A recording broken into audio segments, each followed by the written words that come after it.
자, 그러면은 이러한 어떠한 집안 침하가 일어났을 때 어떻게 방지할 거냐? 그러면 그 집안 침하가 향후 일어날 것 같은 지역은 어떻게 판단할 거냐?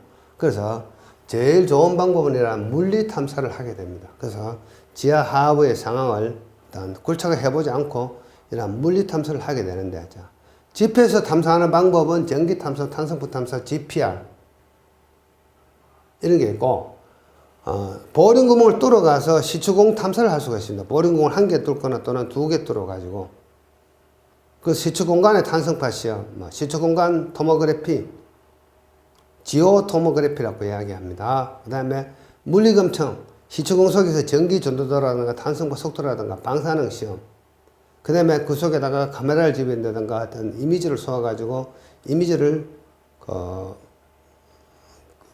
3D로 이렇게 만든다든가, 그게 BHTV 또는 빕스 이렇게 이야기합니다. 그래서 각종 이러한 물리 탐사 방법이 있다.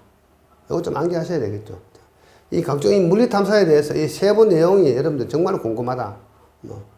토목시군과 관계없이 좀 개인적으로 알고 싶다. 그러신 분들은 개인적으로 저한테 전화를 주시면 제가 자료를 보내드릴 수 있습니다. 자, 토목과 마찬가지로 이러한 곳에서는 계측을 합니다. 계측을 해서 집안 침하에 대한 안정성 평가를 하게 되죠. 자, 예를 들어 가지고 그러한 지역에서 이런 철도가 있다든가 또는 철도 대신에 이러한 교량이 있다든가, 근데 그 주변에 어떤 부분적으로 침하가 발생한다든가 또는 건물이 있다든가 이러한 경우에는 어떻습니까? 이 하부에 채굴적이 이렇게 예상이 되어서 우리 이러한 공사를 하기 전에 사전에 우리가 토리벽 계측하듯이 각종 계측기를 심어가지고 그 데이터를 잡아서 어느 정도 침하가 일어나는지를 판단해가면서 우리는 공사를 하면 되겠죠. 그리고 이 부분이 더 이상 침하가 발생하지 않도록 이 채굴적을 우리는 보강을 해놓고 상부에 어떤 구점을 시공을 하게 됩니다. 자, 요거 다시 한번 더 유사한 그림인데, 자, 이렇게 석탄층이 이렇게 있고요. 이렇게 경고가 있어가지고 이렇게 굴을 뚫고 들어가서 이 석탄을 굴착해 해내고 이 석탄층은 이렇게 텅 비어 있습니다. 텅 비어 있다 보니까 앞에서 설명드린 것처럼 그러한 메커니즘 때문에 침하가 일어나서 여기에 만약에 이러한 싱크홀이 발생을 했다.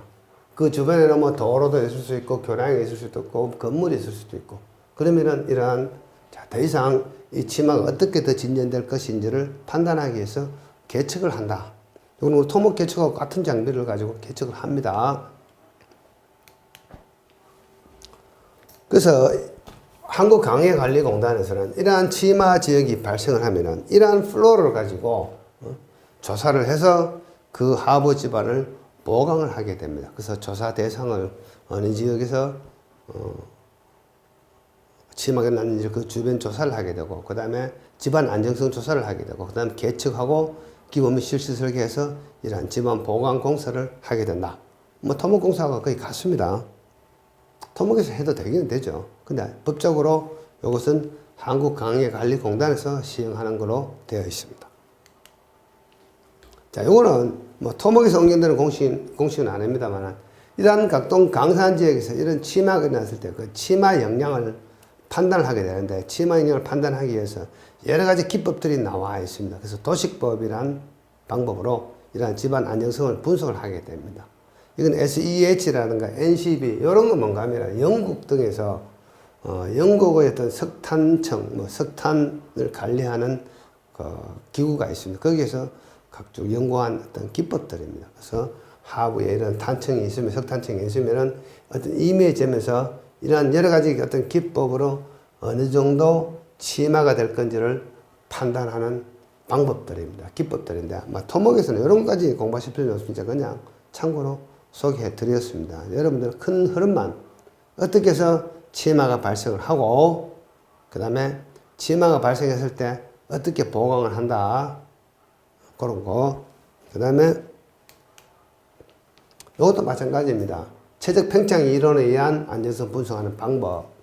어느 만큼 부응락이 일어날 건지 부응락의 높이를 구하는 방법들입니다. 이거는 미리 외국에서 연구되어 가지고 국내에서 적용하는 기법들입니다. 자, 이번에는 이제 보강하는 방법. 요거는 여러분들 좀 아셔야 되겠죠. 우리가 직접 하지는 않지만 한국광해관리공단에서 하지만 우리가 업무 협의를 할 때 이러한 내용을 알아야만이 서로 업무 협조가 되겠죠. 자, 그래서 국내에서 주로 많이 사용하는 방법, 우리가 토목에서 주로 사용하는 그라팅 공법을 많이 씁니다. 그래서 제일 많이 쓰는 게 마이크로 파일하고 그라우트 충전 공법. 그래서 이것이 이렇게 석탄을 굴착하고 난 흔적, 채굴적입니다. 그래서 지상에서 보링기로 구멍을 뚫어가지고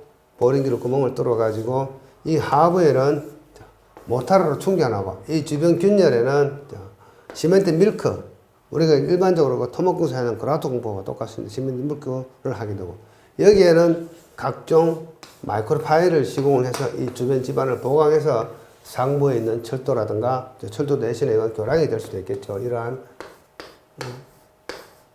교량 어떤 교각이나 교대 구조물을 받쳐주는 그 하부 집안을 어떤 보강해주는 공법들.